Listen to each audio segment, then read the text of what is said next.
Está no ar o Vida e Saúde, a gente está aqui juntos porque nós estamos aí nos melhores momentos do ano, você acompanhando trechos dos melhores programas, né, Teru? É isso aí.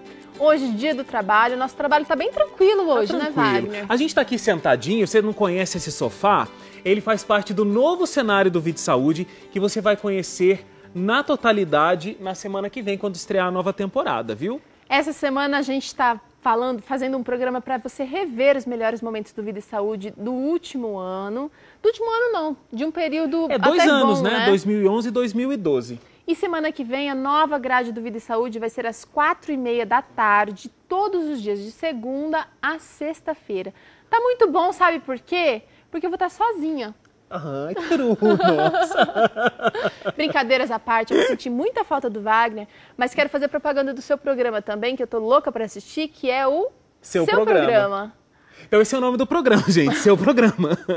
Todos os dias, de segunda a sexta-feira, às 5 da tarde, nós vamos estar juntos ao vivo. Aí a Teru vai ficar aqui no Vida e Saúde, eu vou ficar lá no Seu Programa. De vez em quando a gente se encontra, né, Teru? É isso aí, eu vou te chamar para fazer parte aqui de alguns programas e eu espero ser você convidada vai lá também.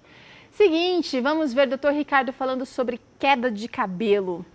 Obrigada pela participação com a gente mais uma vez, Dr. Ricardo. Tudo bem? É um privilégio, eu estou bem. Que bom. Hoje vamos falar sobre... Wagner, vem pra cá que hoje o assunto interessa. Queda de cabelos, como evitar. Tô vendo aqui que tem castanha. Por que o assunto interessa pra mim. Todos os homens e mulheres também. Vamos combinar, né? É verdade. Muitas mulheres se interessam, mas acho que eu e você estamos na fila do interesse. A gente está precisando de muito interesse, né, doutor Ricardo? Com certeza. Bom, queda de cabelo, você tem que avaliar se ela tem algum fundo alimentar. Existem vários motivos para a queda de cabelo. Tem gente que tem queda de cabelo por um excesso de seborreia, tem gente que tem queda de cabelo por alergia a algum produto que faz uso, né, no couro cabeludo, tem gente que tem queda de cabelo por causa da alimentação.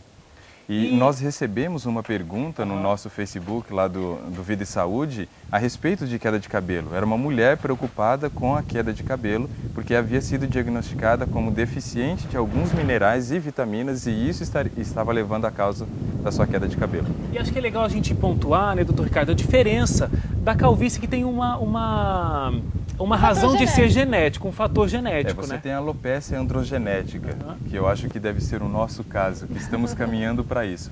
Mas eu posso evitar muito a questão da queda de cabelo, quando você acorda e vê aquele seu travesseiro cheio de fios de cabelo.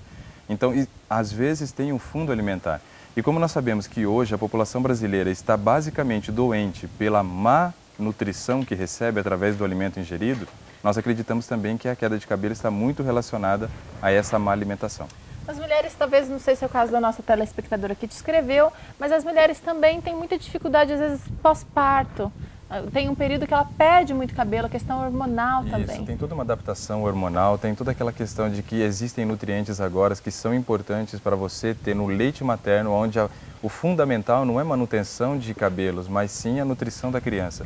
Então, se ela não tem uma alimentação adequada, e sabe, um engano muito grande que acontece é de que tem que se ingerir mais calorias no período da gestação do que no período da lactação.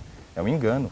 A lactação demanda mais energia para a mulher do que a própria gestação. Até por conta da produção do leite, claro, né? Isso, e aí depois que a criança nasce, então, muitas vezes acentua a queda de cabelo dessa mulher.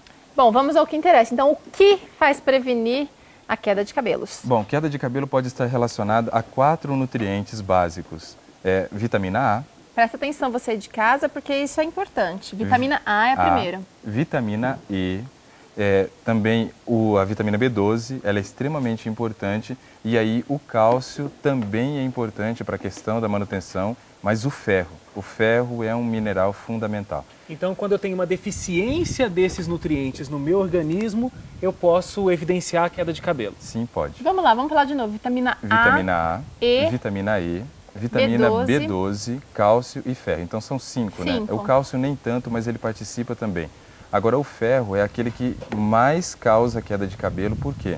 Porque as pessoas muitas vezes têm uma dificuldade de fazer a absorção de ferro intestinal. O ferro ele é um nutriente de difícil absorção. E como nós restringimos basicamente o consumo da fonte de ferro sendo a carne, então eu não tenho uma disponibilidade de ferro em outras refeições, mas só na hora do almoço. Então, substituindo a carne vermelha pela branca, a população praticamente não tem consumido ferro.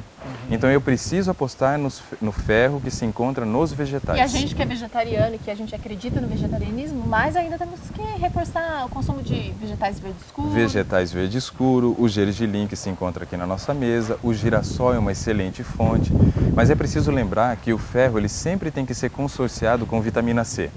Então, se na refeição eu fiz consumo de vegetal verde escuro, de gergelim ou de girassol, ao final seria importante que eu fizesse o uso de uma fruta cítrica, porque essa fruta seria fonte de vitamina C e aumentaria a possibilidade de absorção intestinal do ferro. Então, a vitamina C, ela ajuda na absorção do ferro, é isso? Ajuda na absorção do ferro.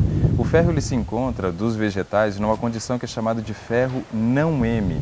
E ele precisa ser mudado para ferro M para estar disponível para absorção. Quem faz isso é a vitamina C, chamada de ácido ascórbico. Agora vamos lá, a gente já sabe que ferro a gente encontra, né, Wagner, nos vegetais verde escuro. Agora, no vitamina entanto, que nós nem colocamos vegetais verde escuro, de tanto que já temos enfatizado nos programas anteriores. Então aqui são outras opções. Explica pra gente, doutor Ricardo. Isso, aqui nós temos as fontes de vitamina A e vitamina E, porque são vitaminas lipossolúveis. Essas vitaminas fazem parte, então, das vitaminas que são solúveis em óleo, em gordura.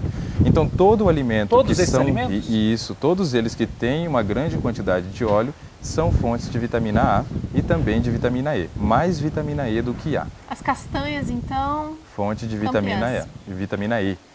E a vitamina E é um antioxidante, ela é importante para o seu organismo, não só para essa questão de manutenção do couro cabeludo, né, de você não perder os fios de cabelo, mas falamos da vitamina E, da importância dela também na questão neurológica, funcionamento cerebral, pele também, principalmente, né? Muitas das mulheres que têm problemas de pele está relacionada a baixo consumo de vitamina E. E aí nós temos também a vitamina A que está praticamente disponível nos vegetais de cor amarela e laranja. E na mesa onde a Dai se encontra, ali a decoração ela é bem colorida e nós percebemos ali boas fontes de vitamina A. Eu tenho manga, ali eu tenho aquela abóbora moranga, eu tenho uma outra abobrinha ali, o mamão também, uma excelente fonte de vitamina A. O próprio tomate, que ele é vermelho, mas ele tem o licopeno, que é um beta-caroteno, é fonte de vitamina A. Pimentão também, nas suas 3 colorações, né, porque eles são ricos em beta-caroteno. Olha, quanta coisa que a gente pode consumir, né, Wagner, para tentar evitar aí essa queda de cabelos. Bom, você que tem alguma dúvida sobre a nutrição, você está sabendo se alimentar direitinho, você está sabendo montar o seu cardápio, você tem qualquer dúvida? O doutor Ricardo está aqui, né, doutor, para responder as dúvidas. Sim, eu tenho percebido, eu entro constantemente ali no blog, né, do Vida e Saúde, entro na página do Facebook e é gostoso você ver a interação das pessoas, né, com o Vida e Saúde, as perguntas que são feitas ali. E eu acho que ali pode ser uma fonte também de pautas para os próximos programas, né? Caso as pessoas tenham dúvida, envia para o programa e a Jaqueline, né, ela encaminha para mim e a gente vai bolar já a resposta para vocês. E isso não é uma coisa que vai acontecer no futuro. Já tem acontecido aqui, de muitas dúvidas e sugestões que você tem enviado para o nosso blog, para o nosso site, virarem pauta aqui. Como hoje. Exatamente. Então, essa é a importância da sua participação. E também a gente quer poder te ajudar da melhor maneira possível, né, gente? E olha, a castanha está sempre presente aqui na mesa, doutor Ricardo. Eu acho que comendo castanha a gente resolve todos os nossos problemas, né? Todos eu não digo, mas que ele ajuda deles... muito para a nossa saúde, ajuda. E infelizmente é um alimento que não tem feito parte da mesa da maioria dos brasileiros. Você percebe que não se come muita castanha pela questão custo. Acha que é muito oneroso ao final do mês você pagar 30, 40 ou até 50 reais, dependendo da região do Brasil, num quilo de castanha.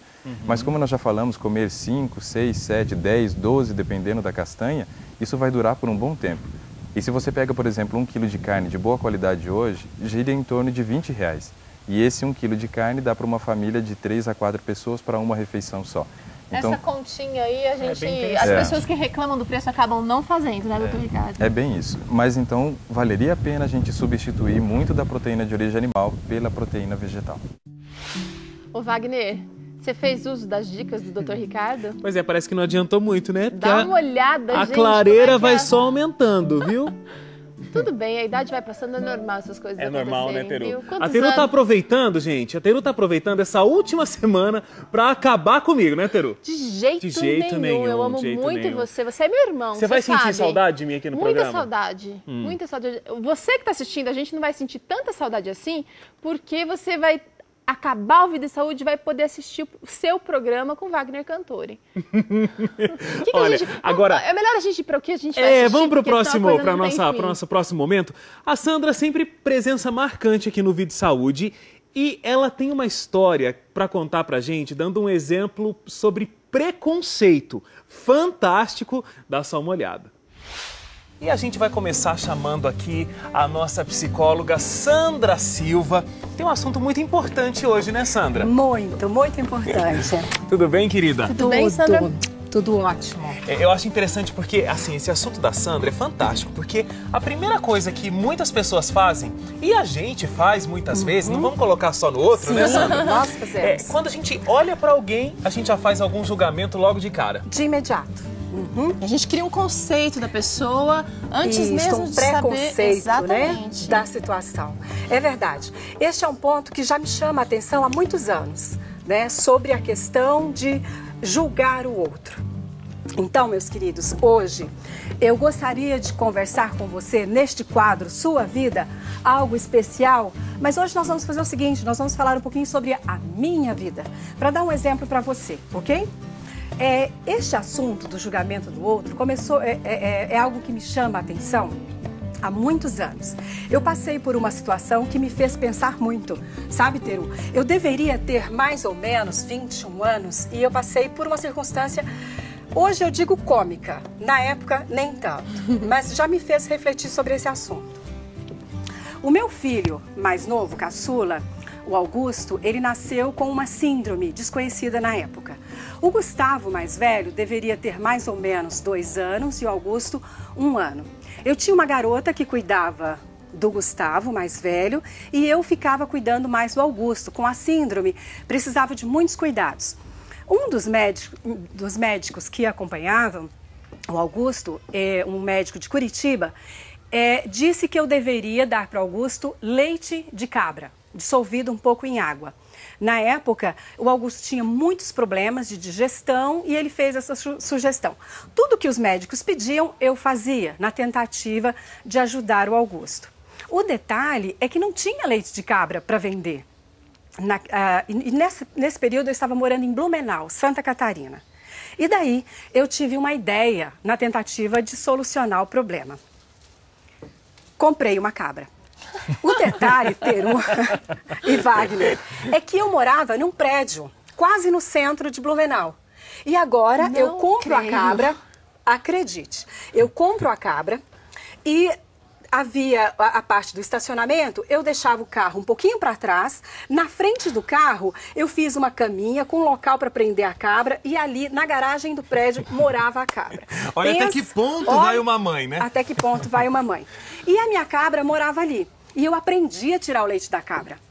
Então, eu fazia o seguinte, bem cedo, eu descia rapidinho, tirava o leite da cabra, levava de volta e atravessava uma avenida, ali em Blumenau, no centro de Blumenau. Do outro lado tinha um terreno com gramas e o vizinho permitiu que a cabra passasse o dia lá nesse terreno. Então, eu atravessava, deixava a cabra o dia todo, à noite eu buscava. Colocava água e a cabra ficava bem. Detalhe é que a moça que trabalhava para mim, eu não sei exatamente porquê, não lembro na época, tirou folga, alguma coisa e eu estava sozinha. E eu precisava descer, tirar o leite da cabra, levar a cabra e voltar rapidinho. Fiz as crianças dormirem, os 2 bebês, um no carrinho, o outro no sofá, e eu pensei, eu tenho poucos minutos para não deixar as crianças só. Desci correndo as escadas, tirei o leite da cabra, levei de volta correndo. Desço novamente, as crianças dormindo, pego a cabra, atravesso a pista rapidinho para deixar a cabra do outro lado. Quando eu vou pisando na grama, uma cobra. E eu não gosto de cobra, né? E daí tenho pavor de cobra. Não chega a ser uma fobia, mas tenho pavor. Pego a cabra, trago de volta e agora eu fiquei pensando, o que fazer para levar essa cabra, certo? E daí eu tive uma ideia. Você que mora em Blumenau, Santa Catarina, você sabe que em Blumenau tem um período muito frio e um período muito quente. E eu sempre usei sapatos altos. Então, no meu guarda-roupa, tinha uma bota de couro, que vinha até aqui, com um salto deste tamanho. E eu pensei, com a parte de couro, a cobra não me afeta. Eu levo a cabra para o outro lado. E aí eu pego correndo a bota, fecho o zíper até lá em cima, dos dois lados, e desço correndo agora para levar a cabra. Que aventura, gente, que aventura. Que aventura. E pensa, agora estou eu. O único detalhe é que era época de calor, de muito calor. E eu estava de shortinho, de bermudinha. Agora lá estou eu, numa pista cheia de carro para um lado e para o outro, não consegui atravessar, segurando uma cabra de shortinho, de bota e salto alto. Olha que situação. É a cena completa, né? A cena completa. Detalhe, segurando a cabra. Aí eu atravesso, quando eu consigo os carros me deixarem um tempinho, eu atravesso com a cabra, né? Vocês não imaginam o que eu ouvi durante esse trajeto. Deixo a cabra do outro lado, volto tranquila, resolvi o meu problema e agora vou atravessar a pista de volta. Detalhe, carros para lá e para cá, eu não consegui atravessar. Estou eu na esquina, em Blumenau, em plena manhã, de salto alto, bota e shortinho. Faz ideia? Eu não preciso nem falar porque vocês têm criatividade suficiente para imaginar o que eu ouvi. Atravesso correndo, subo as escadas, sento no sofá, tiro a bota e começo a pensar. Os dois ainda estavam dormindo, os filhos. Começo a pensar, o que eu acabei de ouvir e o que estava acontecendo. O que estava acontecendo, Wagner? Era uma mãe desesperada, fazendo tudo o que os médicos pediam para que o filho pudesse ter a qualidade de vida, a saúde. Era isso que estava acontecendo. Mas o que eu havia ouvido, o que eu tinha acabado de ouvir na esquina, era outra coisa completamente diferente. Certo? Naquele momento, eu comecei a refletir sobre isso. E agora, como psicóloga, eu tenho pensado sobre este assunto. Quanto mais eu estudo, mais eu chego à conclusão que nós, seres humanos, não temos o menor poder de julgamento sobre o outro. Por vários fatores. Um deles, nós temos um comportamento que é o comportamento genético. Muitas vezes você tem uma ação que é próxima da ação do seu bisavô, tataravô, que você nem conheceu, certo? E tem esse mesmo comportamento. Existe algo também relacionado ao meio, tudo que você vivenciou até aqui. Então, eu não tenho como saber por que você está agindo assim hoje. E tem esse outro fator também do exemplo que eu lhe dei. Você tem uma ação e a pessoa enxerga apenas aquela situação, não enxerga o que está por trás disso. Então, a gente chega à seguinte conclusão: o julgamento cabe único e exclusivamente a Deus, 100%. Porque Ele sabe a sua genética, Ele sabe tudo que você vivenciou até aqui e Ele sabe todos os ângulos de uma única situação. Certo, Wagner? Ele é o único que pode julgar os motivos. Ele é o único que pode nos julgar. Tá certo. Okay? Muito obrigada. Essa é a sua vida, né, Sandra? Essa é a minha vida no quadro Sua Vida. Sandra, um abraço pra você, saudade, viu? Agora, realmente nem tudo que parece né, Teru? É isso aí. Imagina, você vê aquela cena daquela mulher atravessando uma pista com uma cabra, naquelas condições, jamais você vai imaginar uma mãe tentando ajudar o seu filho a melhorar de uma doença. É por isso que a gente não deve fazer pré-julgamentos, né? E na Bíblia está escrito, né? Deus falando, o julgamento pertence a mim. É isso aí. Vamos para um rápido intervalo, daqui a pouquinho Vida e Saúde volta, a gente vai ter exercícios daqui a pouquinho.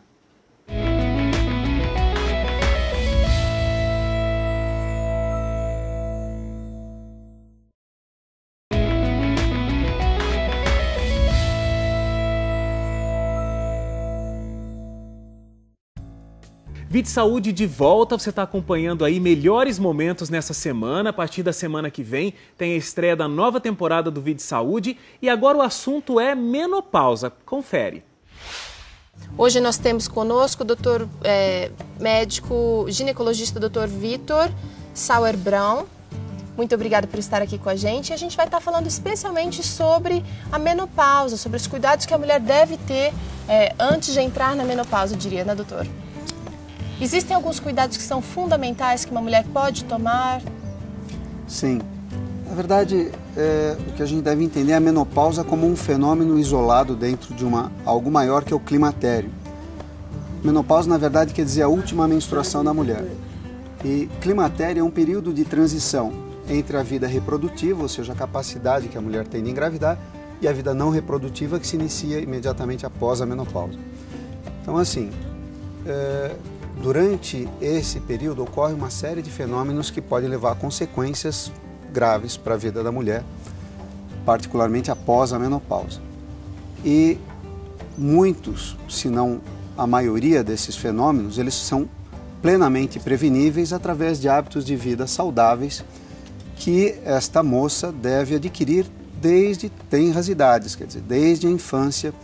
Isto pode e deve ser prevenido. Então, mas doutor, o senhor está falando aqui, é importante a mulher ter um cuidado a vida toda. E a mulher que não se cuidou, mas agora ela tomou consciência e ela está sofrendo, quem sabe, até as consequências de uma vida que não foi muito certinha. O que ela deve fazer quando ela chega no período da menopausa? Ela pode começar daí, quem sabe, se exercitar? Vai surtir algum efeito? Nunca é tarde para se começar a rever hábitos que a gente tem que não são muito saudáveis ou adequados. Então, claro que sim. Guardadas as devidas proporções, quer dizer, existem algumas pessoas que podem ter algum tipo de limitação que impeça ou que as impeça de ter alguns hábitos, como por exemplo atividade física. Se eu sou uma pessoa que foi vítima de um infarto, talvez eu tenha algumas limitações, e aí é importante que eu tenha uma avaliação médica adequada antes de eu tomar qualquer atitude por minha própria conta. Mas, via de regra, qualquer pessoa que tenha uma vida minimamente saudável e condições físicas normais ou regulares, pode começar a repensar o que ela tem feito na sua vida e que não é tão saudável. Porque no mundo moderno é muito fácil a gente adquirir hábitos que não são muito saudáveis ou muito adequados, né? E o sedentarismo é um dos principais, né? Quer dizer, a gente tem que se habituar a ter uma atividade física regular, combatendo a obesidade, e com isso a gente leva embora um monte de doenças que vêm atrelados à obesidade. Muitas possibilidades, né, doutor? Exatamente. E apenas para citar duas, a hipertensão e o diabetes e várias outras que vêm atreladas a ela, são doenças que, se a gente tiver uma compleição física adequada, a gente não tiver obeso, a gente consegue prevenir ou atenuar bem os efeitos desses problemas. Doutor, o senhor tem uma experiência de atendimento, de consultório, o senhor trabalha no PSF do NASP, né? A gente até agradece ao PSF, ao NASP, pela parceria, por ter sempre os médicos aqui com a gente no programa Vida e Saúde. O que o senhor tem reparado como sendo uma coisa bastante constante? Quais são as principais doenças, as principais coisas que levam a mulher para o consultório nesse período do climatério, nesse período da menopausa? Bom, disparado, a queixa principal e que mais aflige as mulheres são as ondas de calor. As ondas de calor, elas podem já começar a acometer as mulheres no período que antecede a menopausa ou a última menstruação, mais ou menos 15% das vezes. Já quando ela começa a ter algumas alterações menstruais, ou seja, os intervalos entre as menstruações vão ficando mais longos. Isso em torno de que idade? A menopausa, ela ocorre entre os 45 e 55 anos, 50 em média, é a média brasileira aqui. Ok. Então, nesse período entre as menstruações regulares e a menopausa, tem o que a gente chama de transição menopausal tardia. É quando as menstruações começam a falhar. Então, em vez de vir todos os meses, pode atrasar 1, 2 meses ou mais, e aí vem e fica essa irregularidade até o momento que não vem mais a menstruação. Então, nesse período, até 15% das mulheres podem ter ondas de calor. Essas ondas de calor, elas não são exclusivas da menopausa, mas disparado, a menopausa, ela é o problema que é mais comumente acompanhado por esse tipo de sintoma. Então, essas ondas de calor, elas caracterizam por aparecer na região central do peito e elas se propagam para membros superiores, pescoço, cabeça. Algumas vezes elas são precedidas de uma sensação de que elas vão ocorrer, ou seja, uma sensação premonitória, que a gente chama isso de lampejo, e essas ondas de calor se acompanham de uma vermelhidão da pele, de batedeira, ou seja, a pessoa sente o coração disparar, de uma sensação de mal-estar e sudorese, ou seja, a pessoa começa a transpirar. Isso pode ocorrer em qualquer horário do dia, mas mais frequentemente à noite. E existem algumas coisas que podem precipitar o aparecimento dessas ondas de calor, como, por exemplo, atividade física intensa, às vezes refeições muito quentes, ambientes abafados no verão, por exemplo, são os exemplos mais comuns. Doutor Vitor, muito obrigado pela sua participação. É um excelente trabalho ali no PSF UNASP e que vocês possam ter um bom atendimento para a população de lá. Muito obrigado pela sua participação aqui. Eu é que agradeço pelo convite, foi um prazer estar aqui com vocês. A gente vai saber como é que as pessoas cuidam da saúde nesse Brasil que tem as mais diferentes culturas, as mais diferentes tradições. Então vamos a um giro pelo Brasil, como é que as pessoas estão cuidando da saúde. Formada pelos estados de São Paulo, Rio de Janeiro, Minas Gerais e Espírito Santo, na região sudeste do Brasil são encontrados diversos tipos de culinária.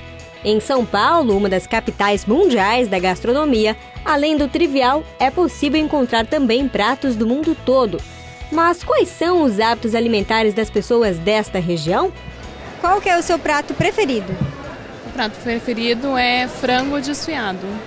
Eu fui numa carninha branca, arroz, feijão, uma saladinha e um feijãozinho preto. Eu também gosto sempre de uma picanha com arroz e feijão, já está bem servido já. Diversidade e riqueza são as principais características da culinária da região sudeste. No Espírito Santo, a cozinha é baseada em peixes e frutos do mar, tendo como um dos principais pratos típicos a moqueca capixaba.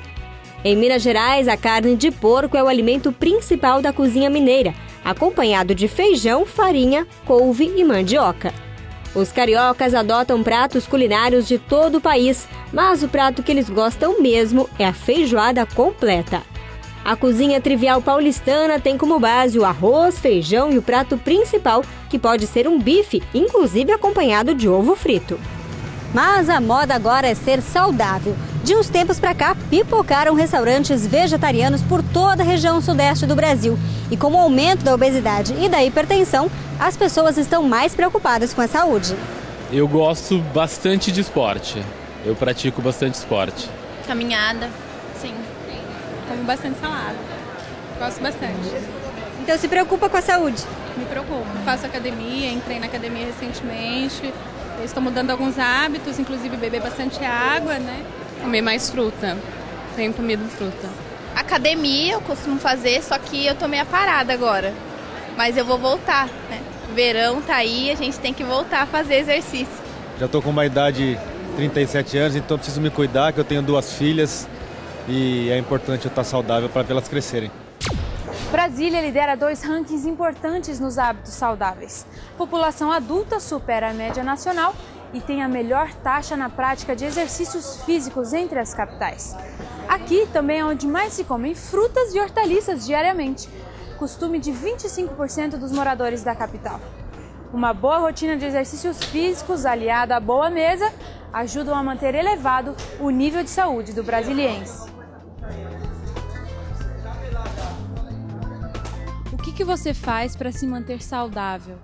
Eu faço exercício físico e muita fruta, sal também. Eu tomo muita água, muitos sucos de frutas naturais, como muita verdura, muitos vegetais, muitas folhagens e muita água de coco e compro muito abacaxi também. Eu consumo orgânicos, faço uma caminhada um dia sim, um dia não e tento ficar feliz. Alimentar melhor, né? Com que tipo de alimentos? Frutas, legumes, né? Melhor. Exercício físico. Que tipo? Eu faço caminhada. Todos os dias? 4 vezes na semana. Tomo muito chimarrão, não tenho uma vida sedentária, me alimento relativamente bem e tenho uma vida muito ativa, né? Eu acho que é ter uma boa alimentação e exercício físico, né? Só se alimentar bem, não comer muita coisa gordurosa. Olha o sol, olha este mar. A qualidade de vida está ligada ao clima e ao estilo de levar os dias à nordestina. Os índices de sobrepeso da região são os menores do Brasil, segundo o IBGE. E isso é graças à disposição que esse povo tem. Mas tem gente que arruma uma desculpa. Não, já é corrida aqui os dias todos da semana, não tem como. Não dá tempo pra nada? Nada, só que mesmo, quando a gente sai já chega cansado em casa. Segundo a Organização Mundial da Saúde, para se ter qualidade de vida através da prática esportiva, não é preciso muita coisa, viu? 30 minutinhos de exercícios diários, pelo menos 3 vezes por semana, já é capaz de aumentar a capacidade cardíaca, respiratória e dar um chega pra lá na temível obesidade. Mas espera aí, praia é só para quem mora no litoral. E o resto do Nordeste, como é que fica? Conhece essa ponte? Ela fica entre Juazeiro da Bahia e Petrolina, puro sertão do Nordeste. E olha só o que a galera faz. Disposição e muita adrenalina em uma modalidade que é de tirar o fôlego. Afinal, no Nordeste é assim. Quem não tem praia, vai de rio. E quem não tem quadra, vai no improviso mesmo. Porque aqui do litoral ao sertão, não tem desculpa para ficar fora de forma. Não é de hoje que as pesquisas comprovam a relação entre os hábitos alimentares e a saúde. Na região norte, isso pode ser visto na prática. O alto consumo de peixes e frutas regionais traz benefícios diretos à saúde, tornando o prato do nortista mais saudável. No estado do Pará, uma pequena fruta se destaca entre as mais consumidas. Se a pergunta é o que não pode faltar na mesa do paraense... O dia que eu não tomo açaí, eu não consigo dormir bem à noite. Com todo prazer, tem que ter o açaí no almoço ou na janta. Isso não tem que faltar na mesa do paraense. Nós estamos nesse momento em Belém, no mercado do Ver-o-Peso, um dos maiores mercados de frutas do Brasil. E por aqui o açaí é encontrado em abundância. Mas o fruto do açaizeiro é muito mais do que uma fruta típica da região norte. É também considerado um dos frutos mais nutritivos e ricos da Amazônia. O fruto é tradição diária de muitas famílias paraenses, mas a novidade é que tomando açaí todo dia, os paraenses se previnem contra a aterosclerose, entupimento de veias e artérias, que é a principal causa de morte no mundo. É o que diz o resultado da pesquisa de 10 anos, divulgada pela Faculdade de Medicina da Universidade Federal do Pará. E quando a tradição ganha aval científico, o que era bom fica melhor. Ele é gostoso e com mais essa notícia, são duas coisas que unem o útil ao agradável. Então, vida longa e saudável aos paraenses. Quanta coisa a gente aprendeu Quanta aqui coisa, já, né? Repassando aí tudo isso, quanto aprendizado. A gente tem que colocar tudo isso em prática, viu? Você aí também. É bom rever pra gente relembrar algumas coisas que a gente, porventura, vai esquecendo no meio do caminho. E olha, depois do intervalo, a gente vai ver sobre postura para dormir. Esse programa foi bem interessante também, né? Cama montada aqui no cenário. Você vai ver logo depois do intervalo. Até já.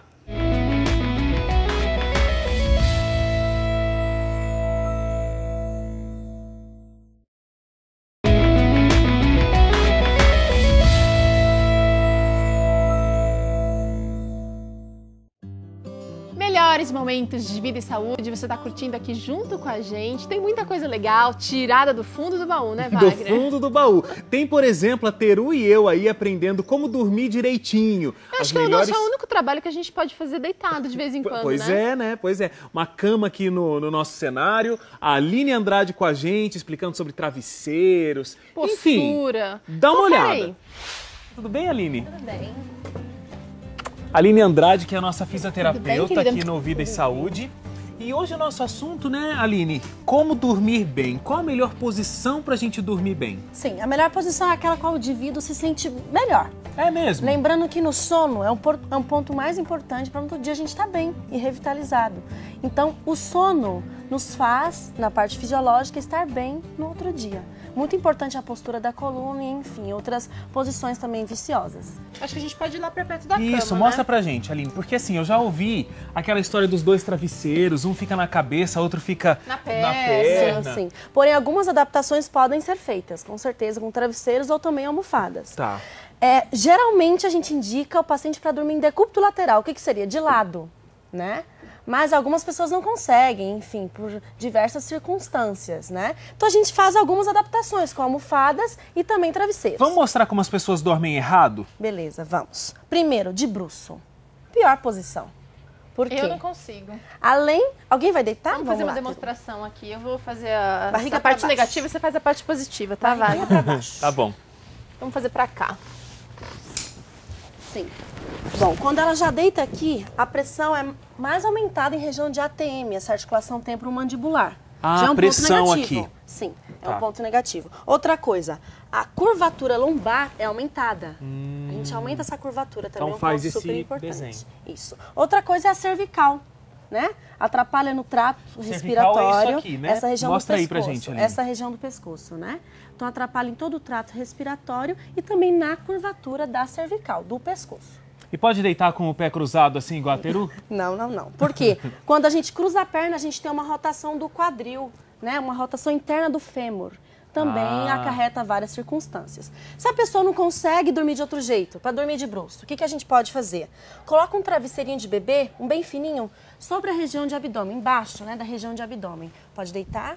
Então, quando a gente coloca aqui esse travesseirinho, essa curvatura diminui. Mas não né? importa o tamanho do travesseirinho natural que a pessoa já tenha? Não, assim, a gordura localizada? Não, não adianta. Não adianta, porque ela não vai estabilizar, né? Ah, então, tá. Mesmo assim precisa do travesseirinho. Mesmo assim precisa, tá bom? Outra coisa, tentar colocar um travesseirinho também embaixo das pernas, né? Tá. Só para ajudar um pouquinho também nesse descanso da região de quadril, né? Então, essas são algumas dicas para quem dorme de bruço. E, logicamente, nós não indicamos esse tipo de posição. Então, o ideal não é dormir de bruços. Não, não é indicado. Mas se a pessoa não consegue se adaptar inicialmente, a gente consegue aí colocar essas almofadas para, aos poucos, a pessoa ir mudando e melhorando essa postura. Então, olha, você que dorme de bruços, de repente está desesperado porque está pensando, tô acabando com a minha coluna. Vai diminuindo aos poucos, não precisa ficar a noite em claro inteira depois de assistir o vídeo de saúde, né, Aline? É verdade. Mas vai tentando descobrir outras posições para dormir. Ótimo. Vamos falar de outra posição que é prejudicial? Barriga para cima, vamos lá. Decúbito dorsal, a gente chama. Tá, então... Lembrando que o travesseiro, ele não tem que ser nem muito alto e nem muito baixo. Lembrando que toda essa postura, ela tem que estar alinhada com o resto do corpo, a cabeça e o pé. Se tiver muito alto, a gente tem uma flexão de pescoço, né? Essa posição aqui. Então, isso não é muito legal, porque a gente tem uma flexão de vértebra, né? E atrapalha um pouquinho essa curvatura. Outra coisa, quando é muito baixo, né, não tem nenhum travesseiro, a gente começa a aumentar um pouquinho essa curvatura. Também não é legal. Então tem que ter o travesseiro para manter aqui a coluna reta com o restante do corpo. Uma coisa muito importante também, colocar outro travesseirinho debaixo dos joelhos. Vamos lá. Quando a gente faz isso aqui, a pressão na região de quadril e lombar é diminuída. Então, evita também futuras dores aí na região lombar, das costas. É uma boa postura, desde que seja adaptada de uma forma aí legal, né, e significante. Vamos lá. Então, o ideal não seria também dormir de barriga para cima. Não, é uma boa postura até, mas ainda não indicada. Mas se tiver com um apoio aqui, apoios, né? Isso, bem alinhadinha, tranquila, consegue dormir bem. Isso facilita o ronco também, né? Então, a gente sempre indica a postura lateral, que a gente vai mostrar. Aí o Vanderlei não vai gostar. Ninguém vai gostar. Vamos lá. De ladinho. Eu vou fazer também? Vai você, Vai lá, Wagner. De lado. Essa demonstração do correto agora. Lembrando que o travesseiro sempre na região de pescoço e cervical tem que estar sempre alinhado com o restante do corpo, né?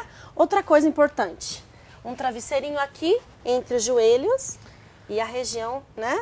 Essa é uma posição que a gente aprende ali nos livros de quando eu estava grávida, que a gente aprende que é a melhor posição, mais confortável, que alinha a coluna, né? Ótimo. Grávidas, além disso, tem uma pressão maior na região de abdômen e também na região lombar.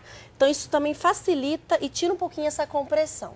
Então, é super interessante aqui esse travesseirinho. O que a gente pode fazer? Parece que dormiu, viu, Aline? Olha Acorda. só, gente, tá ótimo aqui. Pode continuar o programa. Essa é uma cama da Clínica Adventista Vida Natural, super confortável. Já fez a propaganda, Wagner, agora já pode manter. Posso fazer uma pergunta? Pode. E quem não dorme com o travesseiro? Gente, eu nunca imaginei na minha vida que eu ia fazer uma entrevista desse jeito. Deitado. Mas então, e quem não usa travesseiro, mas coloca a mão?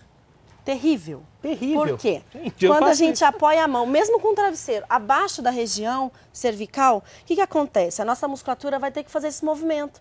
E algumas estruturas, elas se acoplam mais. Então, a gente pode ter futuramente dores na região de acrômio clavicular. Né? Mesma coisa quando dorme de bruço, porque normalmente quem dorme de bruço dorme com as mãos assim. Deixa eu te mostrar como que eu durmo, Aline. É assim, ó.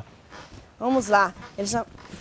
Olha que terrível. Então vamos lá. Mostrar, olha, além dele estar de barriga para baixo, que é a pior posição, ele tem aqui um ângulo acima de 90 graus, tem uma compressão grande. Você sempre dorme do lado direito, assim? Sempre. Então com certeza ele deve ter um ombro aí mais decaído em relação ao outro lado, né? Então começa a virar uma postura viciosa. Além disso, olha aqui a rotação de tronco, né? A rotação de tronco que pode dar dores torácicas, né? Não só lombares, mas também torácicas. Tá estragado, Bom, Wagner. isso aqui é uma péssima posição, você não pode ensinar seus filhos a dormir assim. Tá bom. Pior que essa coisa é uma coisa que a gente nem ensina, porque meu marido dorme de bruços, o Vanderlei dorme de bruços, e o meu filhinho de 4 anos também já dorme assim. Eu lembro de pequenininha indo pro berço e virando ele de ladinho. Mas ele ainda dorme de bruços, não tem jeito. Muito importante na adolescência e na infância, né? Por quê? É nesse momento que as crianças adquirem escolioses e algumas descompensações. Bastante prejuízo, né, pra coluna. Então tem que alinhar, melhorar. Aline, nesse tempo final aqui, vamos mostrar posições boas então, né? Ótimo. Aquela que eu tava de bruços era boa com travesseiro. O que mais que é bom? De ladinho, já mostramos, né? Assim? Então, é a posição mais indicada com um travesseirinho, que não seja muito alto, nessa região. Pode ser com o travesseiro aqui no meio do joelho, como nós já mostramos, como também abraçadinho, né? Então, 2 travesseirinhos também. Um apoio. Isso, um apoio. Pode pôr um rolinho, tem os rolinhos compridos que vem até a região de joelho também. Acorda, Wagner. Aline, eu tenho uma pergunta. Qual é o melhor tipo de travesseiro e como é que a gente escolhe a melhor espessura? Porque tem de pena, tem da NASA, tem diversos, zilhões, né? de Então, o travesseiro materiais. tem que ter uma boa aderência, como também o colchão. Tem um prazo de validade para tudo isso, né? Então, para você ver um tipo de densidade, é quando você coloca essa mão no travesseiro, ele vai e ele volta depois. Né? Então, às vezes a gente usa um colchão que já tem o nosso buraquinho ali, né? Viu, gente? O da nosso clínica formato. tá bom. Tá bom. Então, tomar cuidado aí com esses pequenos detalhes que fazem a diferença. Virar o colchão. Isso que eu ia perguntar agora. É bom virar o colchão? Sim. Para tentar melhorar essa densidade, para não usar muito aquela região em relação às outras. Para não viciar, né? Para não viciar. O local, o movimento né? do corpo, Bom, tá bom, eu acho que valeu super a pena. A gente já tinha conversado um pouquinho sobre isso aqui, mas eu acho que demonstrando fica muito mais claro. Obrigadão, viu, Aline? De nada, é um prazer. Ô, Teru, eu concordo comigo lá no VT. Eu jamais imaginava que eu ia fazer uma entrevista deitado. É só aqui que você tem a Só oportunidade no de Vida fazer e Saúde. coisas diferentes na sua vida, Pois Wagner. é. Olha, o próximo VT, a gente vai aprender uma terapia, a gente vai reaprender, relembrar uma terapia muito interessante que é banho de contrastes. E já vou adiantando, funcionou esses dias lá em casa, eu tive um problema de constipação aqui, o nariz estava entupido e tal, foi muito bacana. Confere aí pra você também se livrar dessa. Tudo bem, doutora? Tudo bem, é um prazer estar aqui novamente. Como a gente já falou, né, Teru? A gente vai falar sobre a hidroterapia. Hidroterapia, que é um tratamento natural que é feito com água. Hidroterapia, uma terapia com água. E existem muitas vantagens nesse tratamento, né, doutora? Várias. Das grandes vantagens é que não tem os malefícios, né, os resíduos, as toxinas que muitos medicamentos acabam deixando no nosso corpo. É um tratamento que não sobrecarrega os rins nem o fígado.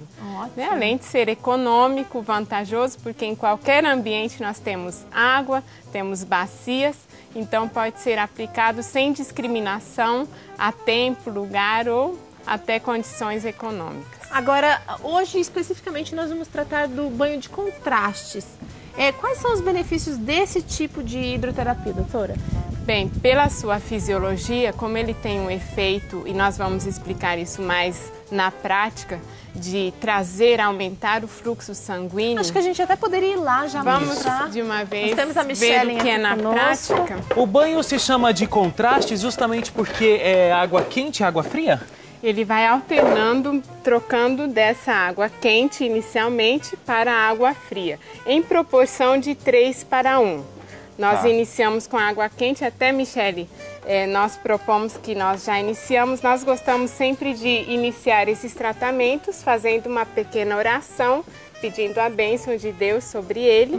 E então nós vamos iniciar com essa pequena demonstração, mergulhando literalmente o rosto na água quente. Nós devemos sempre explicar para o paciente, né, o que está acontecendo, senão ele leva um susto e ele vai ficar proporcionalmente respirar, né?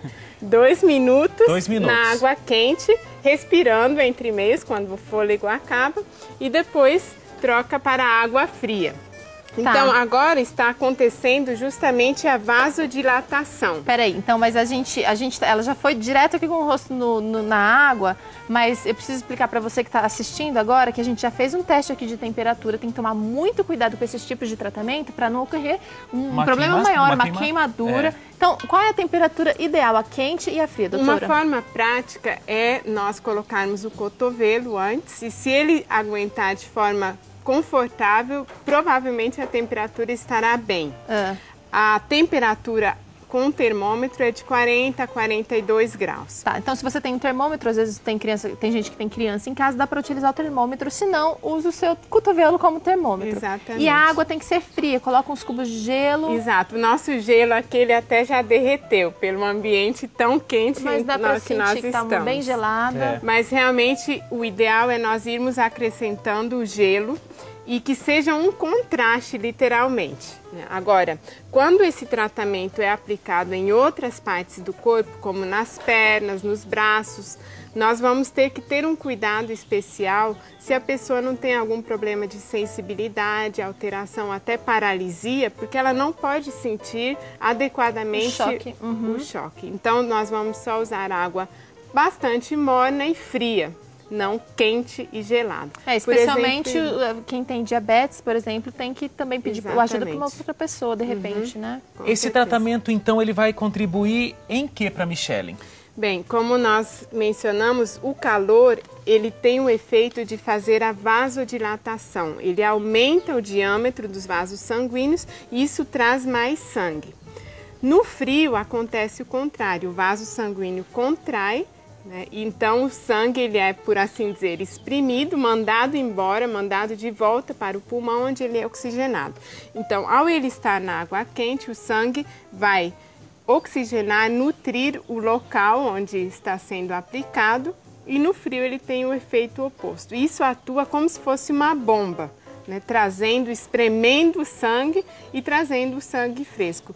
Esse tratamento ele é adequado para sinusite, rinite, problemas respiratórios locais e até para problemas de pele, acne, alguma infecção dérmica que poderá ser muito beneficiada com esse tratamento. Aí, olha, a mulherada que não sabe o que fazer, às vezes tem um problema de acne, às vezes toma antibióticos, coisas muito fortes, pode tentar esse tratamento, muito mais simples e menos agressivo, Agora, nós também vivemos uma época de muita alergia. Todo mundo tem alergia e tem uma rinite, tem uma sinusite. Esse é um tratamento relativamente simples, que pode ser aplicado em qualquer lugar e com ótimos resultados, doutora. Exato, isso para tratar os sintomas. A causa real nós vamos ver no próximo bloco, com o leite. Esse tem uma grande contribuição em todos esses processos inflamatórios. Uma contribuição negativa, com certeza. Então, prestem atenção em quais ênfases serão dadas para isso. Mas em si, esse tratamento, ele acaba também ajudando a limpar as camadas que ficaram das infecções prévias. Muitas vezes, se nós tomamos simplesmente um antihistamínico, algum medicamento que ajuda a fazer uma contração dos poros para que não se produza a secreção, ficam as camadas se acumulando, literalmente.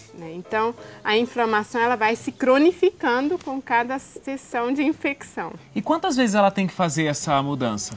Olha, o tempo ideal é mais ou menos de 30 minutos. Com esse tipo de tratamento, nós sugerimos umas 7 trocas. 7 vezes quente, 7 vezes frio. 2 minutos mais ou menos cada vez. 2 minutos e 30 segundos o frio. É isso que eu ia perguntar. A proporção então é 2 minutos na quente e 30 minutos no frio. 30 segundos no frio. 30 minutos ia ser exatamente. Agora, com outros tipos de tratamento, nós geralmente fazemos 3 minutos e 1. Nós percebemos que com esse especificamente no rosto, a água fria ficava quase intolerável por 1 minuto. Então, nós acurtamos para 2 minutos e 30 segundos para manter a proporção. E é sempre importante nós, depois de cada troca, acrescentarmos um pouco de água quente Para a temperatura ficar... Para sempre manter o mais quente que o paciente tolerar de forma adequada. Eu queria que vocês dessem uma observada aqui no rosto da Michellen, que está vermelhinho por causa desse contraste, desse choque térmico. Uma última pergunta, nós já estamos estourados no tempo, eu sei, produtora, mas criança não segura a respiração na água. Tem alguma substituição desse tratamento? Dá para fazer com vapor? Funciona para criança, doutora?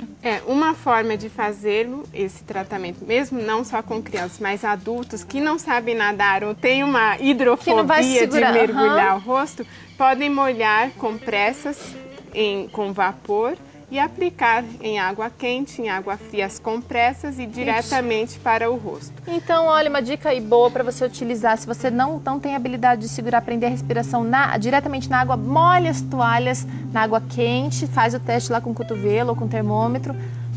2 minutos na água quente, 30 segundos na água fria. Na toalha fria, gelada, né? Agora, de forma geral, crianças a partir de 3, 4 anos participam muito bem se esse tratamento for feito de uma forma brincando, né? Aí, tentando pescar peixinhos, e aí eles participam de forma muito prazerosa. Ô, Teru, então funcionou pra você? Você estava com o nariz entupido, você fez a terapia? Meu esposo fez, foi muito legal. No começo todo mundo dá uma duvidada, né, gente? Mas funciona. Ele acordou no meio da noite, não estava conseguindo respirar. Aí eu falei, vamos fazer o tratamento lá do Vida e Saúde. E ele fez e realmente dormiu o resto da noite super bem. Sabe que teve uma vez também que eu estava com dor de cabeça e eu fiz um tratamento que a gente ensinou aqui, que é a toalha bem gelada na testa. Olha, questão de minutos assim eu estava sem dor de cabeça, é verdade mesmo. Então tá bom.